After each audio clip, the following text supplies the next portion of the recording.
Hola familias, bienvenidas a vuestro canal, el canal de Educar con Felicidad.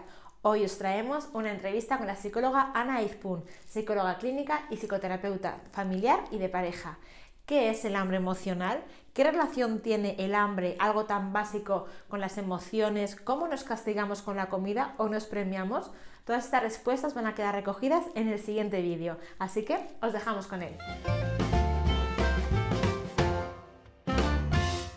Cuando sentimos una necesidad biológica de alimentar nuestro cuerpo para conseguir energía y obtener nutrientes. Es un hambre que se siente de manera muy física, normalmente aparece de manera gradual, pues con el típico cosquilleo en el estómago, una sensación a lo mejor de debilidad física que nos empieza como a dar señales de que ya llega la hora de comer. Y es un hambre que además normalmente aparece y podemos manejarla, es decir, no tenemos un deseo incontrolable de comer algo y además algo en concreto enseguida. Por otra parte, el hambre emocional es un tipo distinto de deseo de comer, es decir, aparecen ganas de comer, a veces también con un correlato físico, a veces también como una sensación de vacío en el estómago. Sin embargo, este segundo hambre, el hambre emocional, no tiene el objetivo de nutrirnos, de ganar energía, sino que realmente es una forma de canalizar emociones normalmente desagradables o de manejar la ansiedad, ¿no? Ahí está muy estudiado y muy probado que comer determinados alimentos y además en determinadas cantidades tiene un efecto ansiolítico bastante llamativo. Entonces el hambre emocionalmente se relaciona con tener ganas de comer hidratos de carbono o grasas o azúcares, ¿no? Es muy difícil que el hambre emocional se sacie con un filete de ternera o con una ensalada o con unas lentejas. Es decir, normalmente es una necesidad de comer un determinado tipo de alimentos. Entonces, aunque en mayor o menor medida todos en algún momento de nuestra vida hemos podido comer de manera emocional, con menos hambre, con más ansiedad, esto que a veces decimos, estoy comiendo por gula, se convierte en un problema y puede llegar incluso a ser un trastorno de alimentación cuando es un hábito que se establece de manera muy rutinaria y además cuando la persona realmente adquiere como herramienta básica para gestionar sus emociones comer. Por sobreingesta, en el caso de trastornos de alimentación relacionados con atracones, con bulimia, trastorno por atracón, como a veces por la infraingesta, con trastornos de alimentación más hacia la anorexia. La educación en casa es muy importante porque en casa aprendemos a comer, de la misma manera que en casa aprendemos a gestionar nuestras emociones, y como muchas veces son dos facetas de nuestra vida que están bastante más unidas de lo que nos creemos, el papel que tenemos los padres a la hora de enseñar a nuestros hijos a comer es muy importante. La primera pauta básica es dar ejemplo. Dar ejemplo significa comer de todo, comer de manera equilibrada, comer de manera ordenada, intentar cuidar nosotros mismos, no hacer esto del comer emocional, ¿no? También muchas veces se nos escapan mensajes de ¡ay, me merezco una copa! O me merezco un premio, me voy a comprar esto porque he tenido un día terrible, ¿no?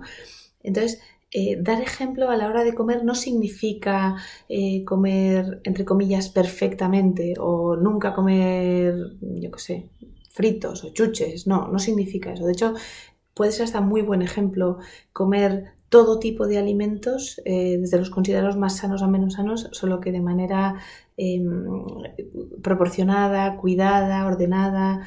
Entonces, sin volverse uno muy rígido, pero sí, pues dar ejemplo, ¿no? Comer de todo, comer equilibradamente y también cuidar mucho estos mensajes un poco de que hay alimentos buenos, alimentos malos, esta cosa un poco como de, pues para no engordar no hay que comer esto, o para sí engordar, este está muy gordo porque come mucho de esto. No poner el foco en si esto engorda o no engorda, sino poner el foco en esto es sano, no es sano, o sea, como informar mucho, ¿no? Por ejemplo, a los niños es muy útil. Mamá, quiero comerme 10 chuches, pues en vez de decir no, porque las chuches son malas, explicar, mira, es que las chuches no te aportan energía y además es bueno comerlas poco a poco porque si no te va a doler la tripita. Es decir, hacer como un ejercicio de explicar las cosas pero normalizando todo tipo de alimentos. Luego, por supuesto, un error en el que solemos caer habitualmente sin darnos cuenta los padres es esto de premiar y castigar con comida. Es decir, si te portas bien, chuches, y si te portas mal, manzana. O si haces esto, de postre, chocolate. Y si no haces esto, de postre, nada, ¿no? Entonces, transmitir esta idea de que con la comida uno se premia o uno se castiga. Yo sé que puede parecer una cosa muy tonta o muy sencilla, pero es que luego este tipo de mensajes acaban quedando como en nuestro subconsciente. Entonces luego de mayores viene este momento de, me merezco, después del día que llevo, ¿cómo me voy a comer una ensalada? Me merezco no sé qué, o después del día que llevo... Entonces, no transmitir esta idea de que uno se premia o se castiga con comida. La comida sirve para alimentarnos, para disfrutar, para tener energía, pero no para premiarnos y castigarnos. Este punto, además, lo desarrollamos mucho más en la agenda del 2020 de Educar con Felicidad. Ahí hay una serie de pautas muy bien explicadas. ¿A qué síntomas de alerta podemos estar atentos los padres, los profesores, los profesionales? Bueno, yo creo que en primer lugar hay que normalizar que es muy común, muy habitual que entre la preadolescencia y la adolescencia tardía, bueno, pues los adolescentes, las adolescentes pasen por diferentes fases con la comida, ¿no? Pues es decir, hay un redescubrimiento de la imagen corporal, también es una etapa de mucha ansiedad, de mucho cambio, de mucho reto, de mucha hormona. Entonces, entender que a lo mejor hay fases en las que, bueno, pues nuestros hijos de repente van a comer un poco más ansiosamente o un poco menos de lo normal. Entonces, yo creo que una de las primeras pautas que tenemos que tener los adultos que estamos a su alrededor es mantener un poco la tranquilidad y sí que estar atentos, pero no estar muy encima, porque tampoco queremos generar una especie como de sobreatención sobre el tema de la alimentación y transmitir sin darnos cuenta que es un tema preocupante sobre el que hay que obsesionarse, que además hay que hacerlo de manera muy rígida. Entonces, bueno, síntomas habituales. Bueno, pues subidas o bajadas de peso muy pronunciadas. Esto suele ser un dato, ¿no? En el caso del comer emocional suele ocurrir que hay subidas de peso elevadas. Y cuando digo elevadas estoy hablando de 7, 8, 10 kilos, ¿no? Una cosa que yo suelo decir es, ojo con el como ha cogido 2 kilos, le mando al endocrino, o ya estoy muy pendiente, o le prohíbo ciertos alimentos. Es decir, entender que hay una serie de fluctuaciones que conforme, bueno, pues va pasando esta etapa vital, el adolescente, el niño, la niña, van siendo capaces como de salir de eso ellos solos, ¿no? Entonces, estar atentos a fluctuaciones de peso muy grandes. También estar atentos al tema de comer a escondidas. Es bastante frecuente que empiece una etapa pues, de comer a escondidas y sienten que lo que están haciendo está mal.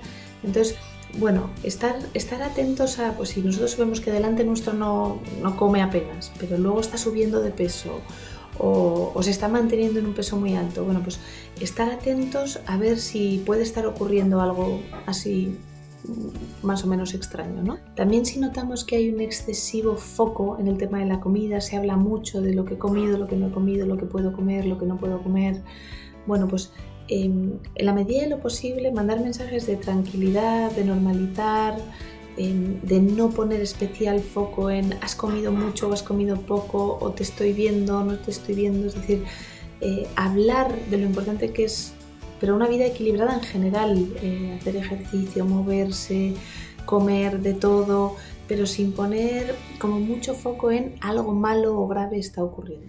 Bueno, pues hemos aprendido un poquito más sobre qué relación tienen las emociones con algo, como decíamos al principio, tan básico, ¿no?, como el hambre. Espero, familias, que os haya sido útil, que aprendamos un poquito más a esa gestión emocional y a cómo se refleja en estas cosas tan del día a día, como en este caso es el hambre y cómo lo asociamos a determinados alimentos. Esperamos que os haya gustado. Si queréis contactar con Ana Izpún, saber que también atiende en privado en Madrid, podéis localizarla en su página web. Y bueno, también recordaros que este tema está disponible en uno de los temas que abarca nuestra Agenda Familiar 2020, que ya conocéis y podéis ver en algún vídeo anterior. Muchísimas gracias, familias. Esperamos que os haya sido útil.